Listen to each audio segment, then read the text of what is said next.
सिवा बचपन से ही रफ्तार से बातें किया करता था। उसकी रफ्तार देख लोग दंग रह जाते थे। उसके पिता शराबी थे, इसीलिए वो पेपर बेचकर घर चलाता था। जब उसके पिता का देहांत हो गया तो घर की जिम्मेदारी पूरी तरह से उस पे आ गया। फिर एक दिन उसके चाचा ने कहा, तुम रफ्तार के बादशाह हो, एक एम्बुलेंस ले लो, अच्छी कमाई हो जाएगा। चाचा की बात मानकर सिवा एक गुंडे से पैसे उधार लेकर एम्बुलेंस खरीद लिया। लेकिन वो जब भी किसी मरीज को अस्पताल लेकर जाता वो रास्ते में ही मर जाता, जिससे सभी उसे पनौती कहते थे। अगले दिन एक गुंडे के बॉस को किसी ने चाकू मार दिया था। वह उसे अस्पताल लेकर गया, लेकिन डॉक्टर ने कहा आपने आने में देर कर दी, जिससे गुस्साए बदमाश उसे मारने उसके पीछे पड़ गए। शिवा ने बड़ी मुश्किल से थाने घुसकर अपना जान बचाया। वो घर जाकर अपनी माँ पे गुस्सा करने लगा और अपनी फूटी किस्मत को कोसने लगा। उसकी माँ बेटे की तकलीफ से बहुत आहत हुई और भगवान से रोकर उस पर कृपा करने की प्रार्थना करने लगी। उधर सिवा एम्बुलेंस लेकर काम से जा रहा था, तभी एक भैंस उसकी गाड़ी से टकरा गया। जब उसकी आंख खुली तो खुद को अस्पताल में पाया। जब वो अस्पताल से बाहर आया तो उसने देखा उसे लोगों के सर पे 1 मीटर दिखाई देने लगा, जिसमें उनकी आयु दिख रही थी।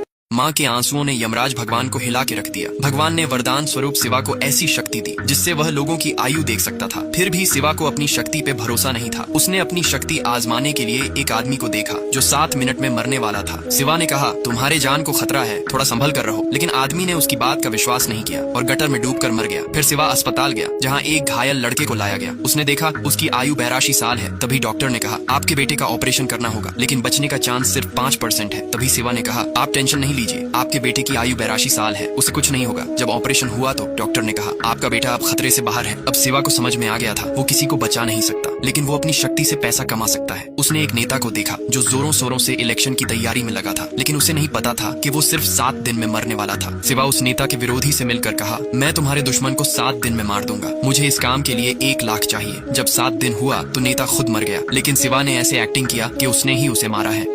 अब सिवा सीनू नाम के गुंडे के पास जाकर कहता है, मैं अंडरवर्ल्ड का खास आदमी हूँ, मुझे 1 करोड़ दो तो मैं तुम्हारा दुश्मन शक्ति दादा को टपका दूंगा। शीनू उसे पैसे दे देता है, लेकिन साथ ही अपना एक आदमी को सिवा पर नजर रखने को भेज दिया, ताकि उसे पता चल जाए कि वो इतने बड़े लोगों की हत्या कैसे करता है। जब ये बात सिवा को पता चला तो वो जानबूझकर काला जादू का नाटक करने लगा, ताकि उस बदमाश को लगे कि वह लोगों को काला जादू करके मारता है। उधर शक्ति दादा होटल में अय्याशी कर रहा था, तभी उसकी गर्लफ्रेंड ने शक्ति दादा को मटन खिला दिया। शराब के नशे में धुत मटन की हड्डी उसके गले में फंस गया, जिससे खून की उल्टी करके वो मारा गया। अगले दिन श्रद्धांजलि के लिए सिवा एक माला उसकी अर्थी पे डालने आया, जिससे सीनू को भी उस पे पूरी तरह विश्वास हो गया। अगले दिन सिवा का दोस्त ने कहा कि शहर से दूर एक अस्पताल में ब्लड पहुंचाना है, समय बहुत कम है। सिवा भी उसकी बात मानकर एक सहयोगी के साथ शहर की ओर निकल गया। उसकी रफ्तार देखकर सहयोगी का हवा टाइट हो गया। वह समय पर ब्लड पहुंचा दिया, लेकिन इस दौरान उसकी गाड़ी खराब हो गई। वह पास के यमराज जी मंदिर में पहुंचा, जहाँ तिलक लगाते समय पुजारी जी को आभास हुआ कि जरूर इस पर यमराज जी का कृपा है।